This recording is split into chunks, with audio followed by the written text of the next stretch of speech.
We're very lucky to have a great speaker with us today here at the Katz Center for Mexican Studies.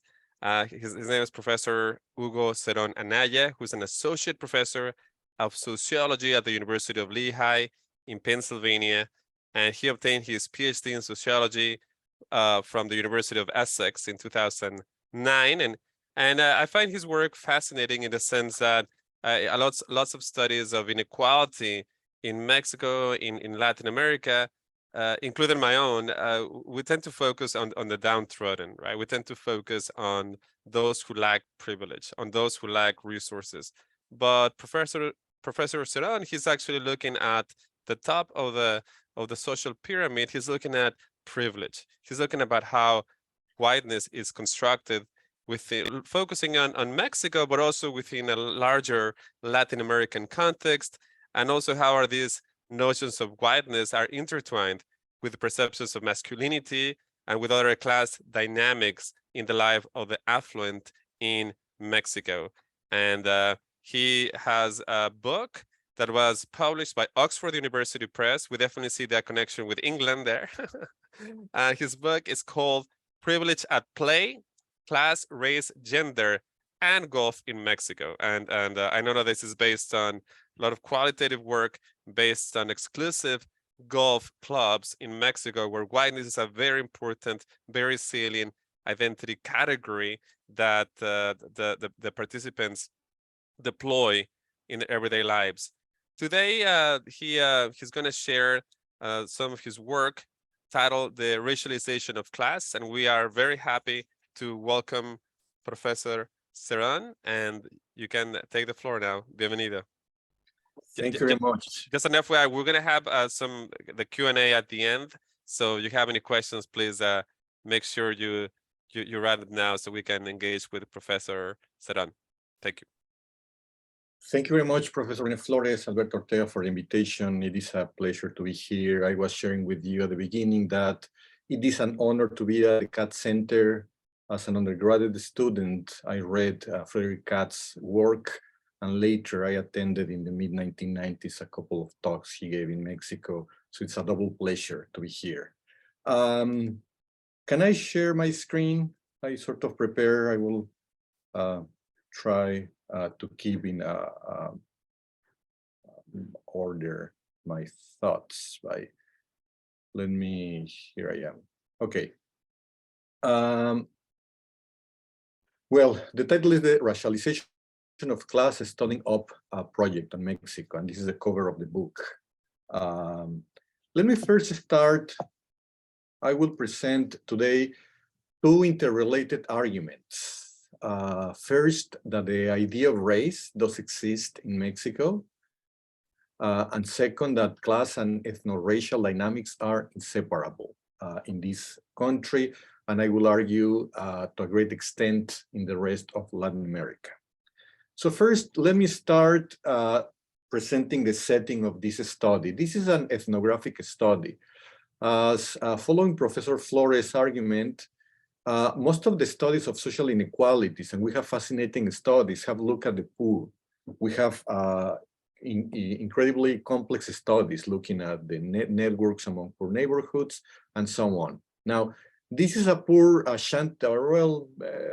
poor neighborhood in the outskirts of Mexico City. If we were able to stand at the roof of any of these houses, this is what we will see in the horizon, drying clothing on the neighbors' houses. But at the far end of the horizon, we will see these fancy buildings. Now, if we were able to stand on those fancy buildings, this is what we will be able to see. This is a view of the other side of the same buildings. Not literally a view, because I was not able to take pictures from the other side, but I was looking at angles, and this is exactly the angle from one of those buildings. Now, most of the studies have looked at the picture on the right to try to understand inequalities, and we have a limited set of studies on the picture on the left. My intention is precisely to try to bring these two together, to try to understand how exactly the picture on the left and the picture on the right are part not of two unconnected dynamics, but rather the two sides or the two faces of the same coin. It is not a coincidence, I will argue, that until 2019, Mexico City was the second city in the world with the highest number of private helicopters. What that I mean, folks who move from their office to their home to the club, etc., by helicopter. And at the same time, up to 2017, the city and the country with the lowest salaries of any other member of the OECD. These two elements are deeply connected. Now, I decided to study golf clubs and golf, not necessarily as a golfer. This study is not from the standpoint of a fan. Rather, I was trying to explore or use these spaces to try to understand the connections between poverty and wealth.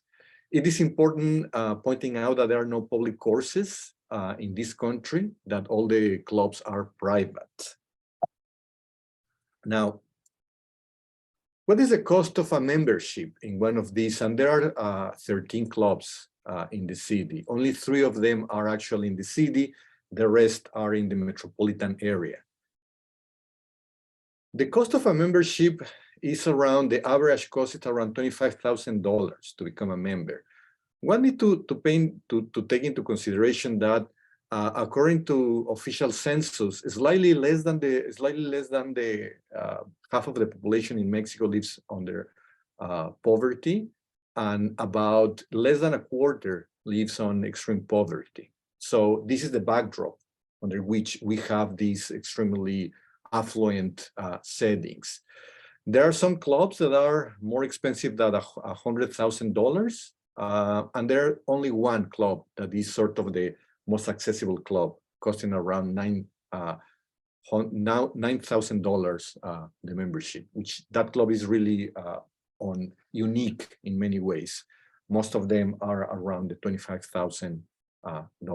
Now, who are these individuals in class terms? And by the way, all the pictures that I'm going to present are pictures that I collected through magazines.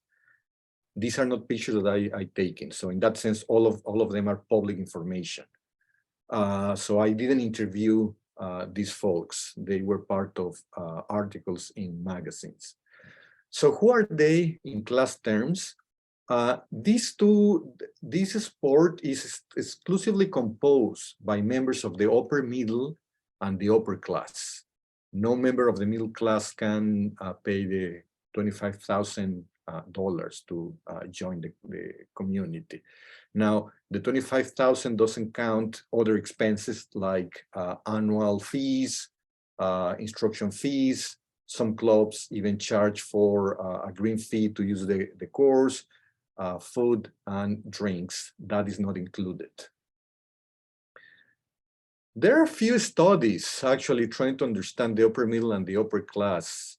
There are 3 actually studies statistically trying to pinpoint from the overall population who are these folks who compose the upper middle and the upper class. One of these studies put these 2 combined class groups at 4% of the population. Another one puts them at 7%, and a third one locates them at 11%. The 3 of them are using the same data, just slightly changing the definitions and then end up with different outcomes. It is hard to pinpoint exactly the size of this upper middle and the upper class together, because I insist there are very few studies, and I concentrate my studies on ethnography of these spaces. I conducted interviews and spent plenty of time in these spaces.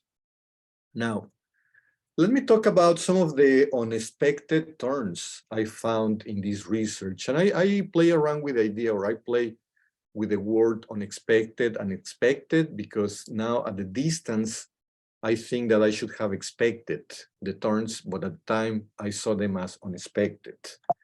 First is the issue of space. How space was playing a fundamental role in terms of invisibility or hypervisibility according to the class position of the individual. Let me elaborate on these ideas. This is the entrance of a club in the city. This specific club charges $50,000 to become a member. It is one of the oldest and most prestigious clubs in the city.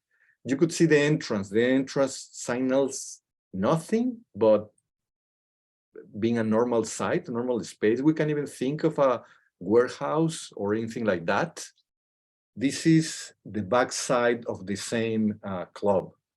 You could see a lot of political ads, which suggest as well that we may be in front of a garden of a church or any other space with nothing special, nothing particular. And this is the street that leads to the workers' door. And you can see there's a guard point that if anybody who is lost is wandering around, just by seeing a guard house there will be dissuaded by entering, and then we'll look around in a different direction.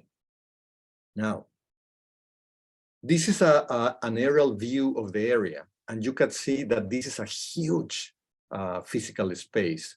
Now, I recall that I went to a metro station that is less than a mile away from the main entrance, and I went and asked all the taxi drivers parked outside of the metro station if they could give me instructions of how to get to the club. All of them, in 2 different occasions that I went to ask the same question, as well as the people selling on the street, all sorts of things. I asked them, could you give me instructions how to get to the club? They say, I don't know, I have never heard of a club. And even one taxi driver told me there are no golf clubs in this vicinity. He was only less than a mile away from the entrance. What I found is that these spaces are completely invisible if you are walking around. If you pass by public transportation, if you are a regular worker passing by, this space is completely invisible. And I found the same around the most exclusive club in the city. I went and did the same experiment, asking taxi drivers and bus drivers about the place. All of them told me, I don't know, I have no clue where are these settings. Now, this is the same club from the inside. Once we are inside, the space completely turned around. It is now a hypervisible setting. You can see from the main restaurant, it is possible to see who's playing, who's finishing playing, and who's starting playing. Paradoxically, the only space that offers a degree of privacy is the huge course itself. By way of playing, it is the way in which folks gain a degree of privacy, and they can talk whatever they want among their friends, peers, because they know that they are completely out of view. However, in the interviews, I also found that the main bar, although this is not the main bar of this club, but I couldn't find a picture of the main bar. This is a bar in the middle. But the bar, it is the space in which male players come together and start telling jokes, and people from neighboring tables are part of the conversation. They laugh, they tell jokes, and so on. So the bar itself is the space in which the lack of visibility in the course becomes visible, because people start talking about playing skills, jokes someone was telling in the course, and as such, people start hearing about other members, who is a charming player, who can tell the best jokes, who gets angry when he's losing, etc. The other unexpected, again, I should have seen that coming, expected turn, was the way in which space was gendered. Here, every single time that I contacted a female member and asked for an interview and they accepted, they invited me not to the bar, but rather to the restaurant of the club. The bar is the space where only male players attend, and I hear a lot of stories, and if you want, if someone is interested, I can return at the Q&A to talk more about the bar and masculinity and gender. Apart from the restaurant, the other space, not exclusively, but where women were the main characters, was the pool, in which kids were pretty much swimming, playing, and domestic servants were helping pretty much with the kids, and women were, female members were having lunch, breakfast, and then they were talking in this space. And again, I can speak more about the gendered aspect of space if someone is interested.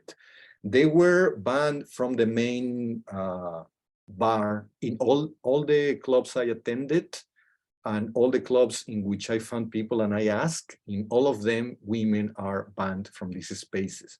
Bar are almost exclusively male spaces. Now, I would like to concentrate on this idea, which is the third unexpected turn, the myth of mestizaje, of the racial democracy, the racialization of class. This is one of the most famous public intellectuals in Mexico, Enrique Krause, who writes every other week in the New York Times. And this is an article he published in 2014, in which he claims that, unlike the United States, Latin America and Mexico have developed historically this tolerance in racial terms, that in Mexico, in Latin America, race, or what Franz Fanon calls the epidermal scheme, the color of the skin, then the size of the nose, the color of the hair, and so on, it is irrelevant, unlike the United States, in which actually plays an important role. In this country and in the rest of the region, the epidermal skin, it is irrelevant. Under that logic, and these are a couple of famous actresses in this country, these two actresses are deemed, regarded, perceived, and talked about in the same terms. Now, this is, and I will argue that Mexico is probably the most successful country supporting the myth of mestizaje, and probably Brazil, with the notion of racial democracy, are the second most successful country. However, when I started doing the interviews inside the clubs, when I started meeting more members, when members started introducing me with each other, and when I spent time at these clubs, and sometimes I on purpose arrive 10, 15, 20 minutes earlier in order to hang around in the club, I start seeing a pattern that was going against the idea of racial democracy or mestizaje. The pattern was pretty simple. Most members, actually the large percentage, over 90% of the members with whom I interacted, look like the pictures on your right, which I insist, these are pictures I took from public magazines.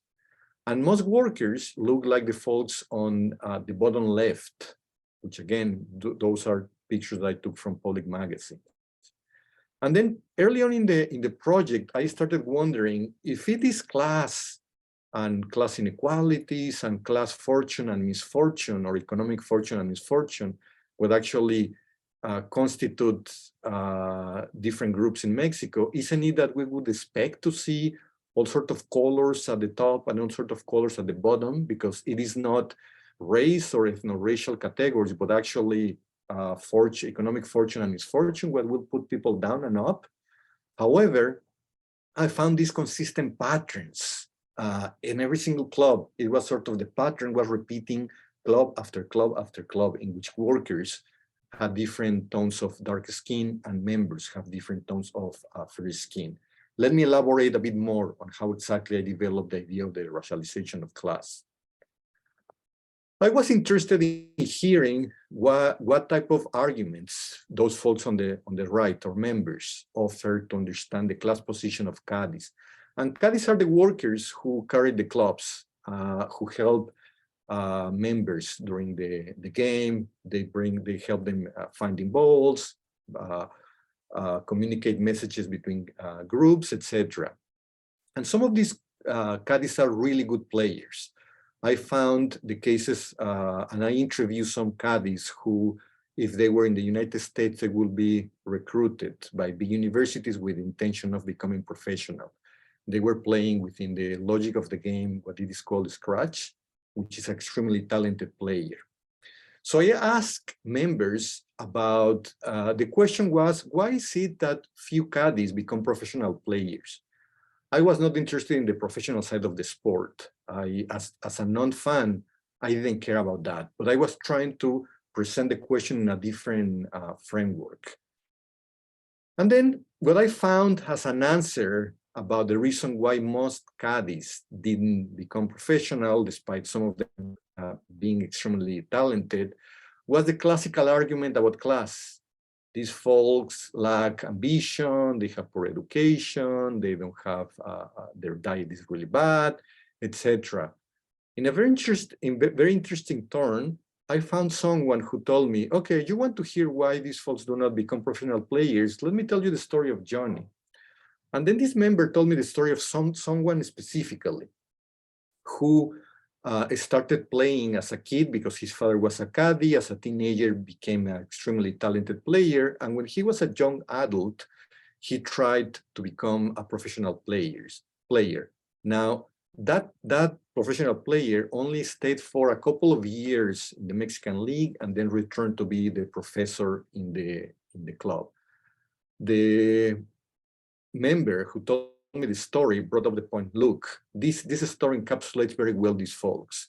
Now you will find him playing torneitos, and he used that word, little tournaments, that could be also translated as little tournament or like meaningless tournaments. Now, I also found by chance someone who was a caddy who was a good friend of Johnny, who told me the story from Johnny's point of view, and the story was radically different.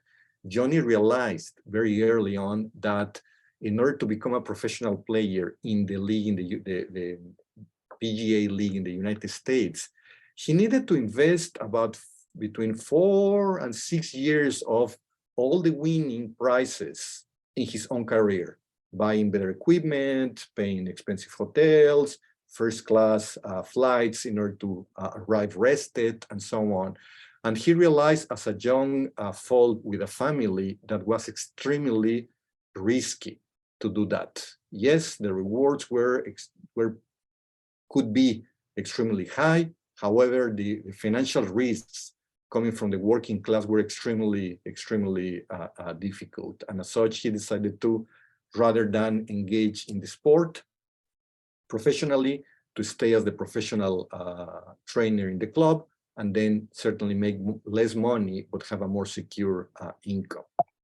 However, when I keep pressing players about their lack of opportunities of caddies, particularly those who were good, I start hearing these stories that were almost bordering a biological explanation.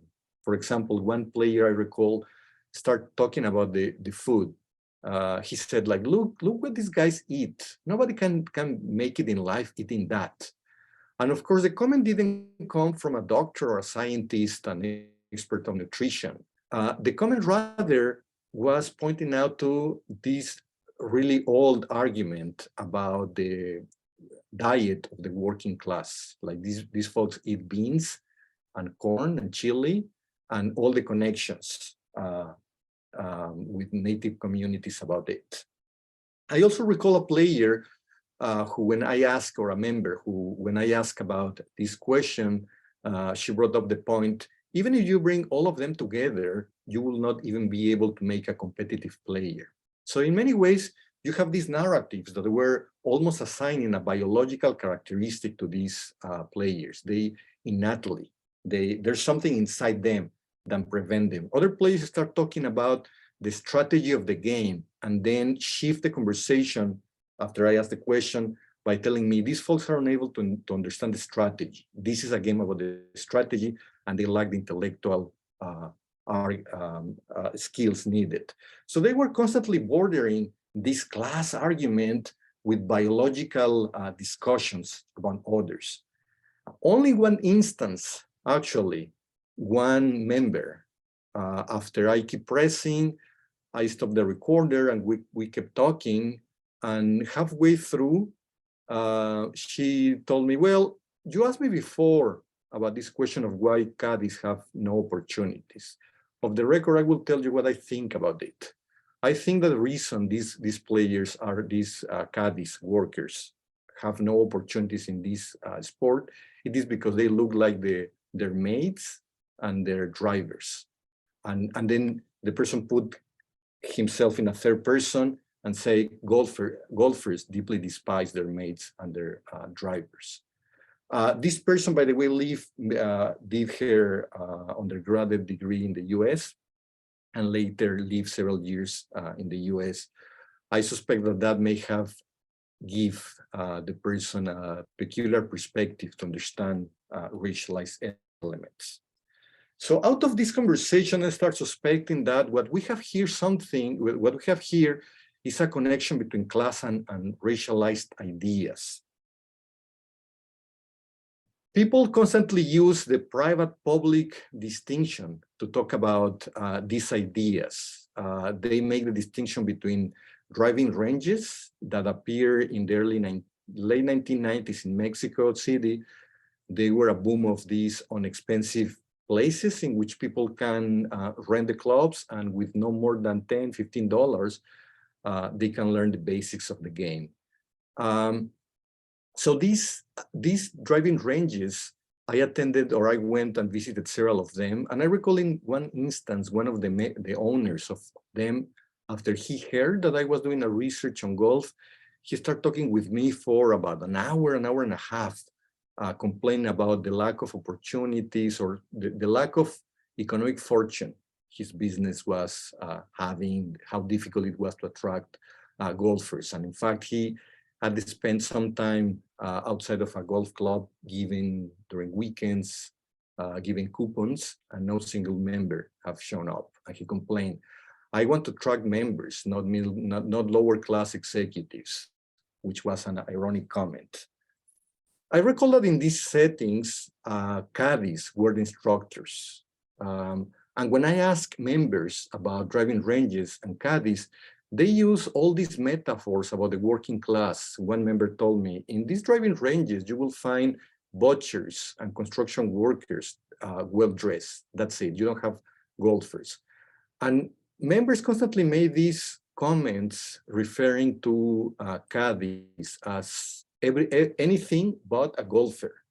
They were constantly referring to butchers, construction workers, people who are unable to understand the sport, people who lack the intelligence, the analytical skills, and the food and the nutrition needed to develop a deep understanding of this sport. Here you have one newspaper, which is an almost unintended humor.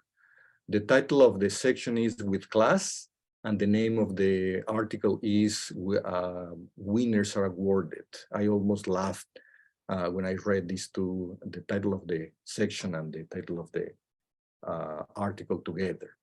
Now, here I want to point out the three workers that are included in this article. And you can see I marked them with the yellow arrows, are the general manager and two of the instructors. What it is very interesting in this article is that the three of them, we only know them by the first name or by the nickname. We don't know their last name. We have no more information about them. However, even if the youngest of any of the young players that you have here, we have the full name. We know the first, the second name, and the last name of these players. This is something I also found among the club members and caddies. Caddies were constantly referred by their nicknames. Not single one of them was actually referred by a name. They were always their nicknames. And it was the opposite with players. They all the time were referred by names. And I learned the last names, not through other players, but by the way in which caddies referred to members, who they were using last names and their profession.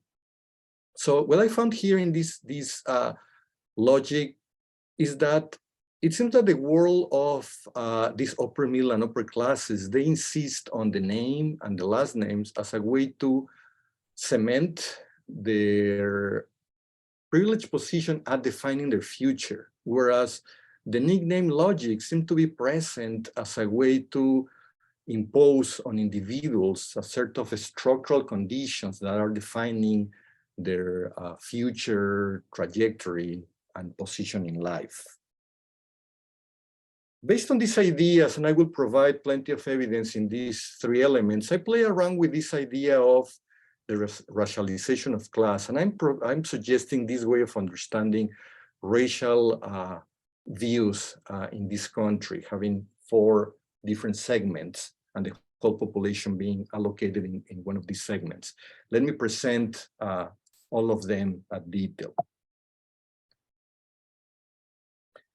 In these 2 segments, we will find around something between 80 and 85% of the population, the middle class, the lower middle class, the working class, and the lumpen together. In this segment of the population, economic capital or financial assets are quite scarce. And therefore, having a bit more of resources than other people around you allowed you to have a stronger purchase power and also be perceived differently. Why? Because in these 2 segments, phenotype is important, but culture is more important. People can increase their status. People can negotiate the way in which others perceive them racially by showing a stronger consumption power.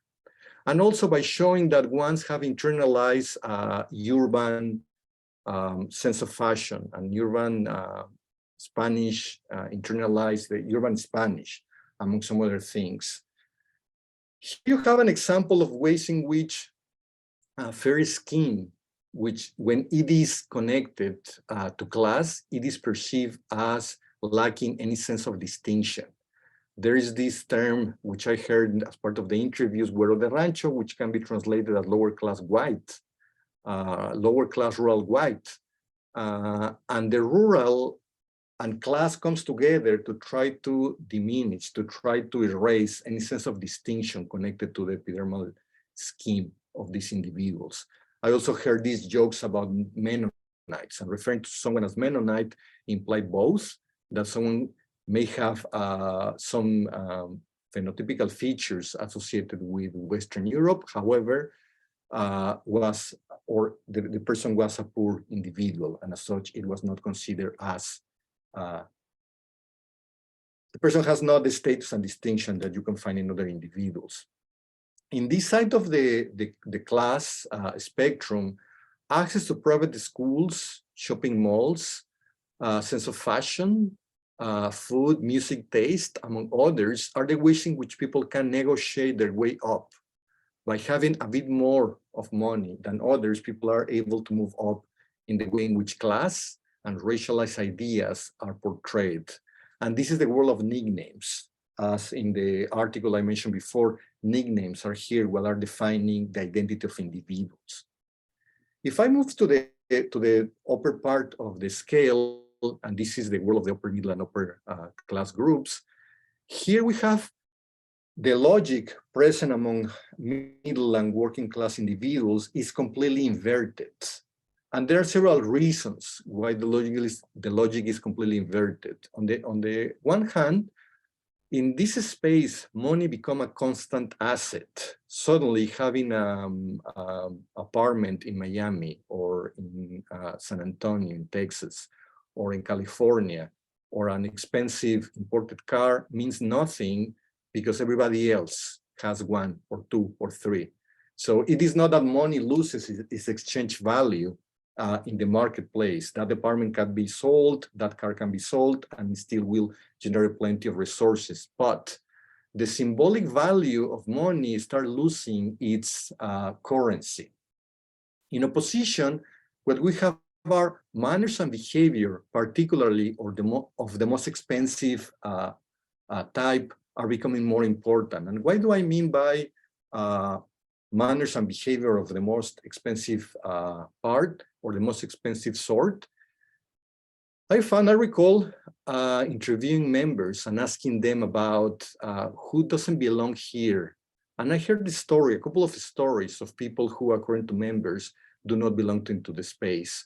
And when I keep pressing, I recall a member who told me the story of another member who, according to the person, have more likely embezzled money, and that was the reason why this person made a lot of money. But at some point, they went together to have dinner in a fancy place in Mexico City. And after they brought the bill, the check, the person start complaining about the tip, thinking that it was too much to give that as a tip for their service. And the member who was telling me the story brought up the point, who complains about tips? You never do that. At that moment, I found it fascinating how members were paying attention to the most minimal detail of the behavior of others to determine whether they belong to the community or not. In a different instance in which I also asked about people who doesn't belong into the community, someone brought up the way in which someone was complaining about losing a tournament by not knowing a rule that the person violated, and as such, he lost the tournament. And the person also brought a set of really detailed set of elements to show, look, you never complain in those manners. You don't behave in that way. He was showing how he doesn't belong in this space. So in order to belong, people need to demonstrate over long periods of need to demonstrate that they have the manners and they know the behavior of the space, and you only internalize that over long periods of time belonging in the space. Therefore, these type of skills are extremely expensive because you need to experience them over long periods of time in this setting. I also recall asking members about Cadiz and the way, to me, Cadiz and members were were having the same fashion style. I couldn't differentiate between one and the other. And in one of the interviews, I recall I asked a member about fashion. Without saying so, because that will be more likely insulting, I don't see the difference between Cadiz and members. And I asked something about fashion, like, well, what about the fashion of this Cadiz? And then the person pointed out, look, and he pointed out to a Cadiz who was walking nearby. He's wearing the fashion of last season fashion, and clearly it is it is a bigger size, implying that someone may have given him this clothing, and he doesn't know the distinction between this season's fashion and last season's. So to me, that was fascinating also, the way in which they were able to pinpoint the most minimal details to try to differentiate people within the community. In this part of the class scale, the phenotype, the epidermal scheme, became more important than cultural elements.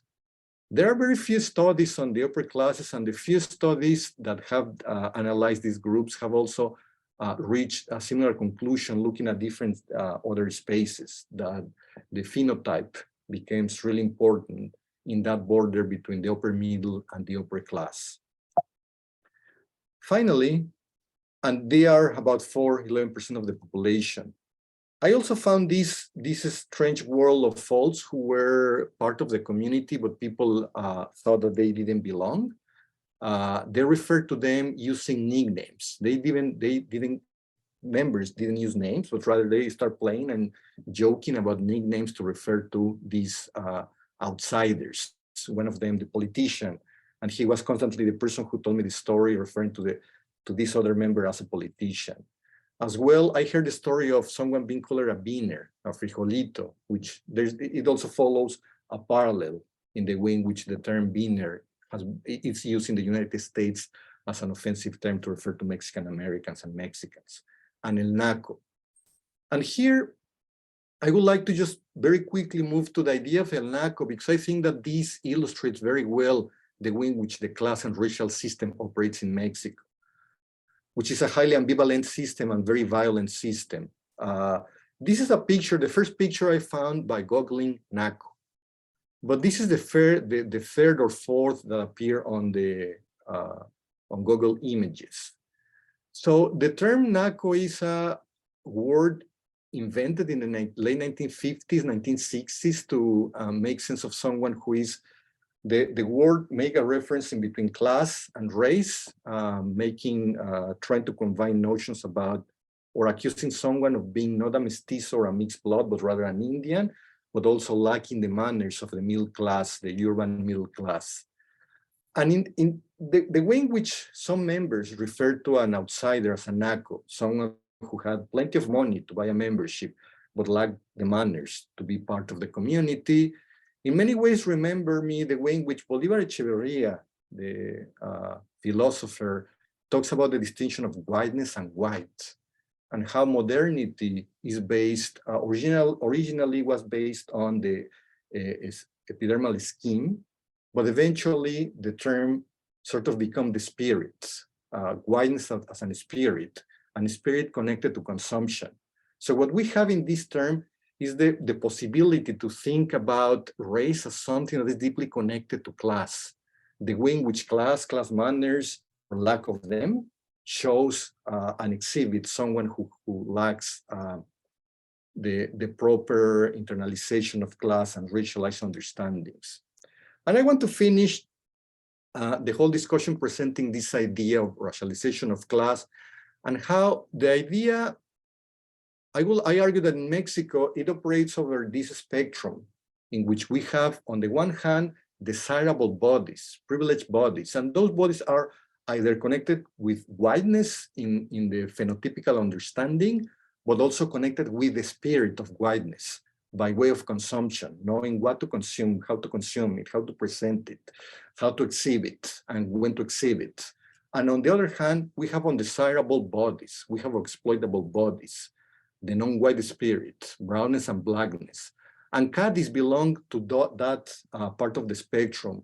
My argument is that one of the reasons why Katz, despite being some of them extremely talented players, have no opportunities to become professional players has to do with precisely they are undesirable and exploitable bodies. Thank you very much.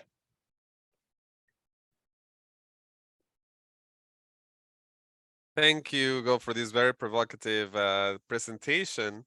And I wrote down all these different comments and questions that I have, but I like to open the floor now for anyone that would like to. I see clappings going on the chat already. Anyone that may have any question or comment for Professor Ceron, please go ahead and do that. You can also write it down on the chat, or you can use the regular microphone feature.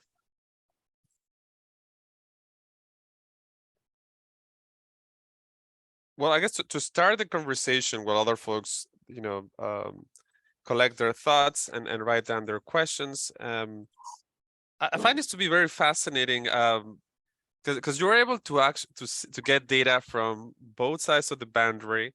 On the one hand, you're talking with the golfers, the privileged side. On the other hand, you also interview some of the caddies. When you were interviewing the caddies, by the way, as a side note, what I find very interesting is that there seems to be some kind of a tension there. The caddies themselves are described as not understanding the sport, about not really fully internalizing, not knowing what golfing is about. But many of them themselves are professional. They're instructors. They're actually gatekeepers for this sport. So how is that tension? How are they described on the one hand as not fully understanding, and on the other hand, they're actually used as teachers, as folks who actually train others? But my original question was, when you talk to caddies, to folks that were workers, how did they define themselves? How did they define the golfers? Did they use class terms to do that? Or did they use racial terms? How do they view themselves? How do they conceptualize themselves? How do they conceive of themselves relative to the golfers?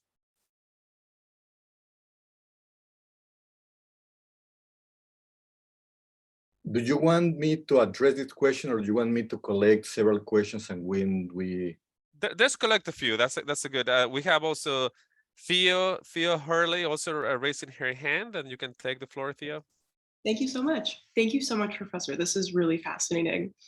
I would expect that across context, privileged people would be really hesitant to have researchers examine them and their privilege. So I'm curious about how you framed your study when you were entering these golf clubs, like what you told the members and participants, what you would be studying, and what it was like to, like you mentioned several times that you pushed them on certain questions, and just what that was like for you. So thank you so much.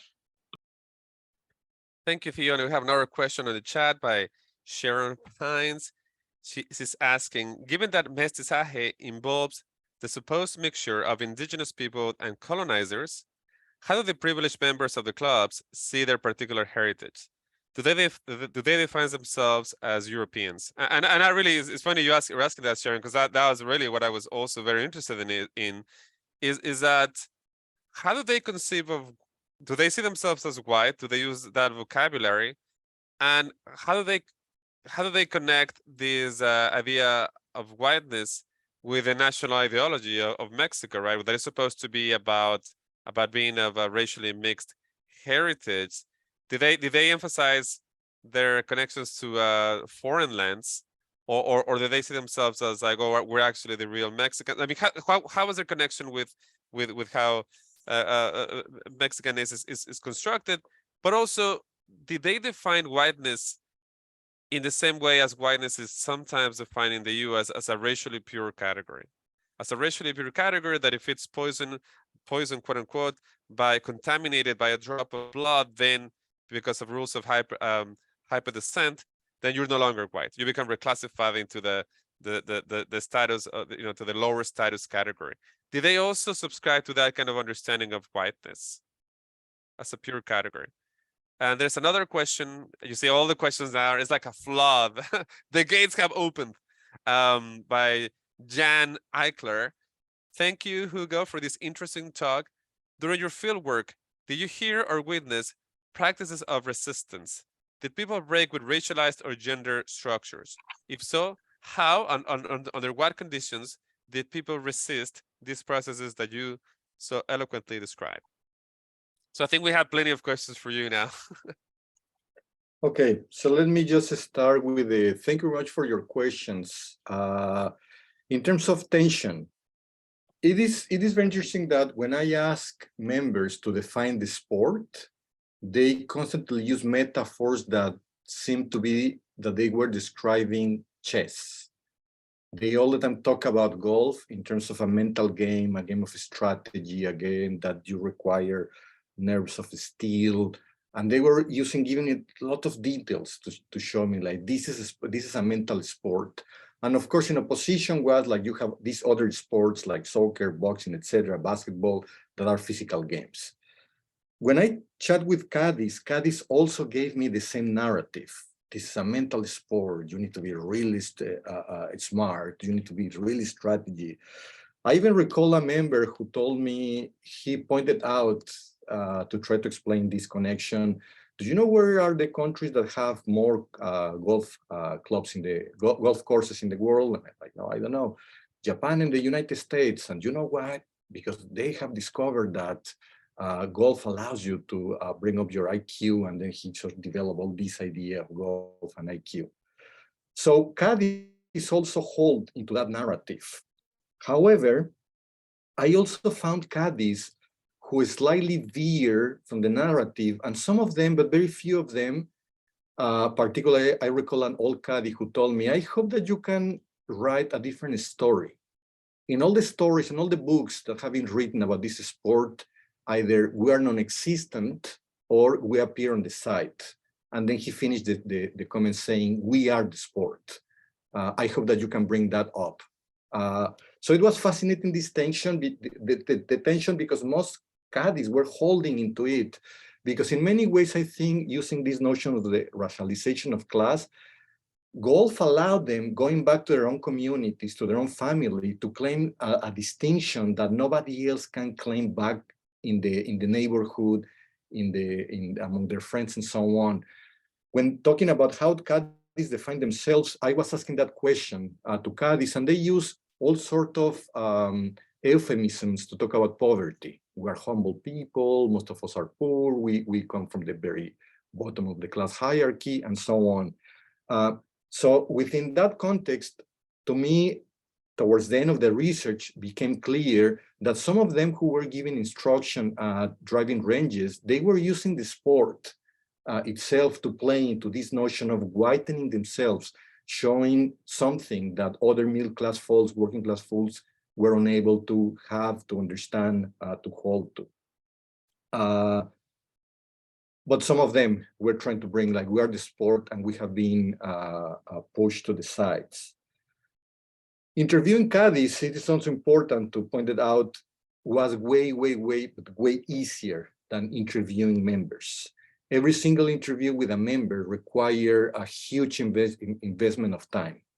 Phone calls, emails, chasing their personal assistants. I was halfway through the city in a heavy traffic and then receiving a call from the personal assistant, canceling the meeting at the last minute. So it was really difficult. It implies a lot of time to interview them. Interviewing caddies was super easy. Going the first time, one of these caddies invited me to the caddies house, which is a secluded area inside the club. And then he told me, you're going to stay here the whole day. I can introduce you with folks. And after I leave, I can just ask someone of my co-workers here who can keep introduce you with other members. The issue of access, all the studies on leads at a global scale point out access as the most difficult part of the process.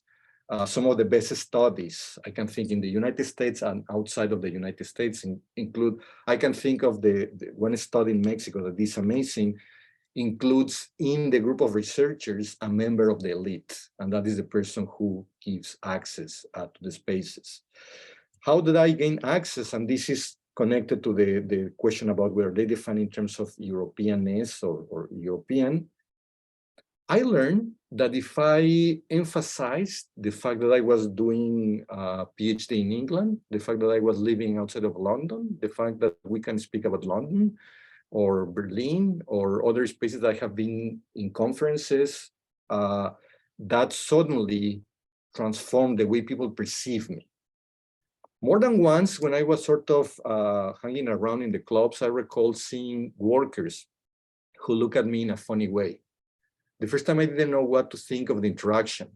After the fifth, sixth time that it happened, what I make out of this interpretation is that workers look me or saw me walking around, and they didn't know whether to tell me this is not the door where workers enter, but they knew that if I was the new member who they have not met yet, and they say that, they will be immediately fired.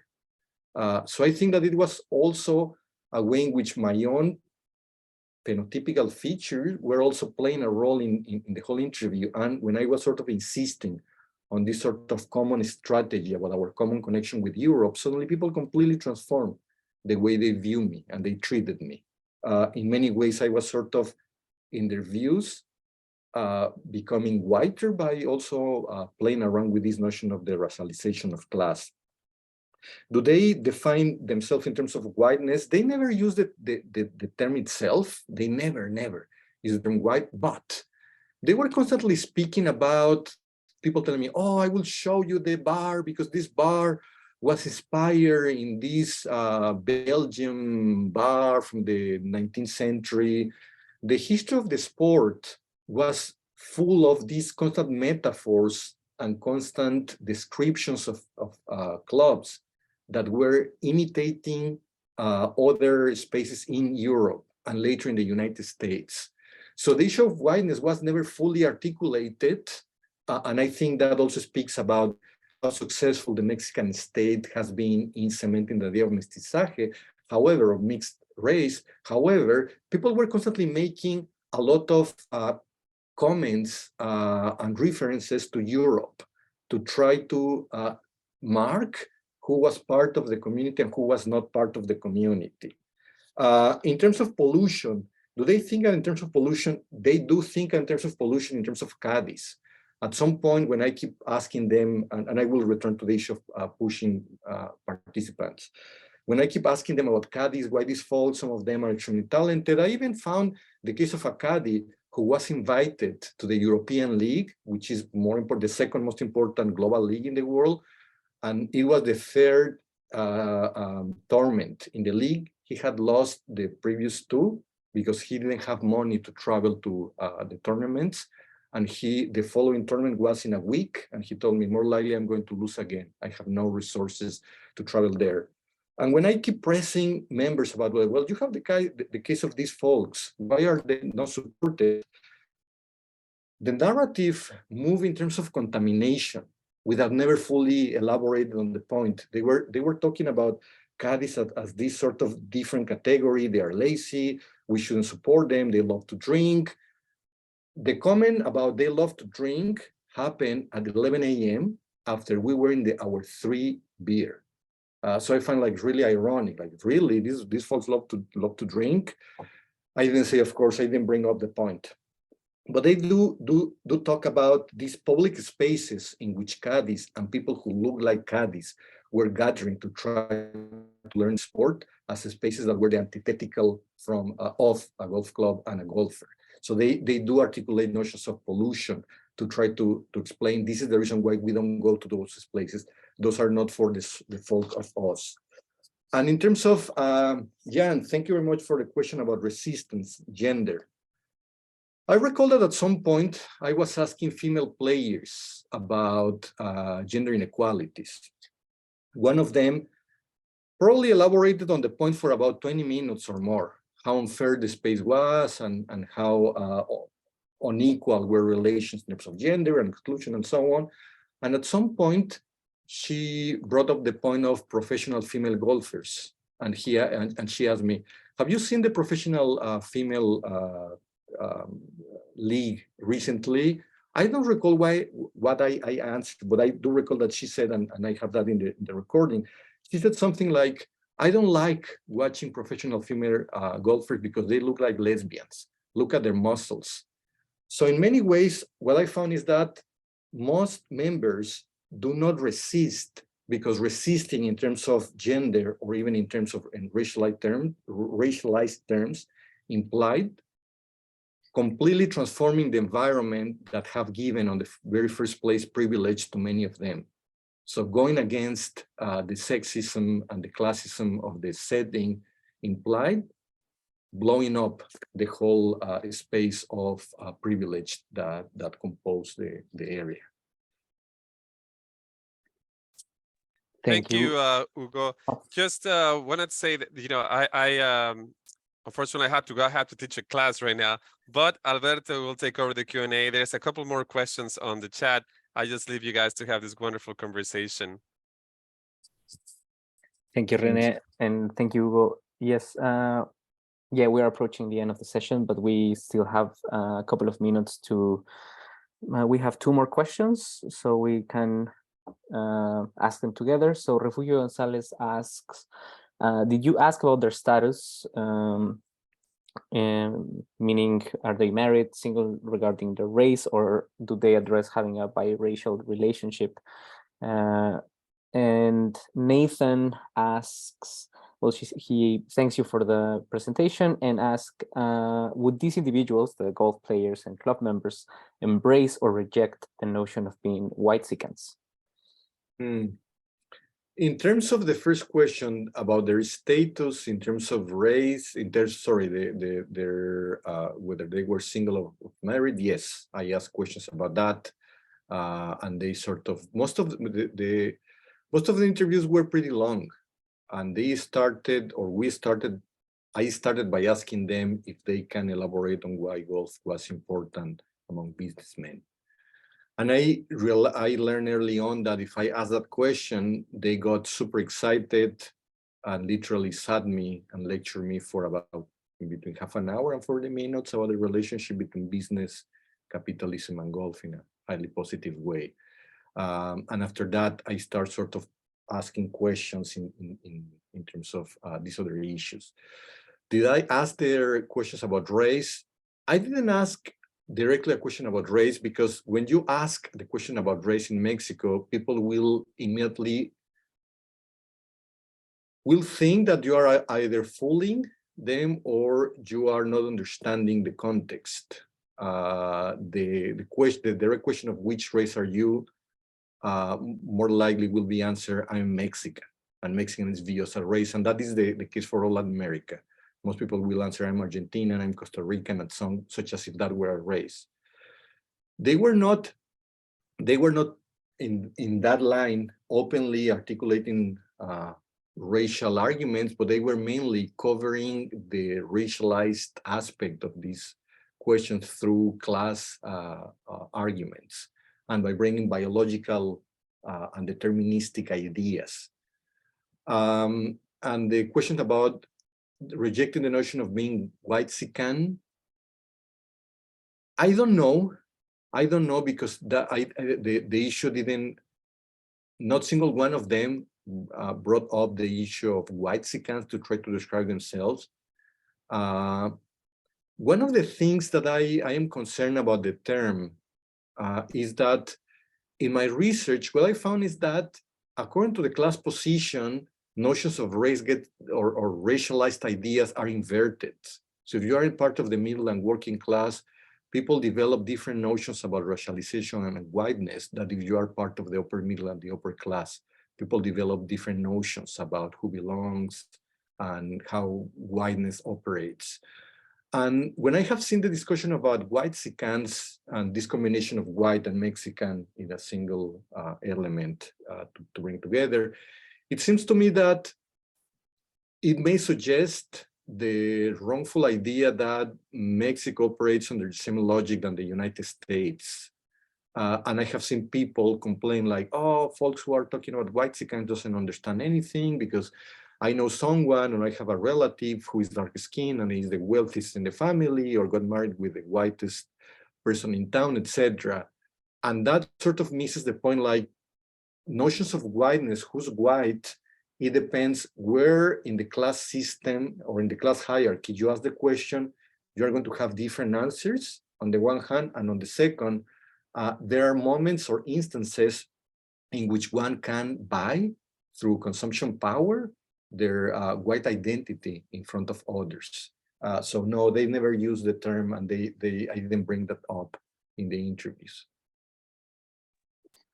Thank you so much, Hugo, for your responses, and thank you, everyone. We run out of time, but I want to thank Hugo in behalf of the Katz Center for Mexican Studies for your thought-provoking presentation, and to everyone else, thank you for coming, and see you next time.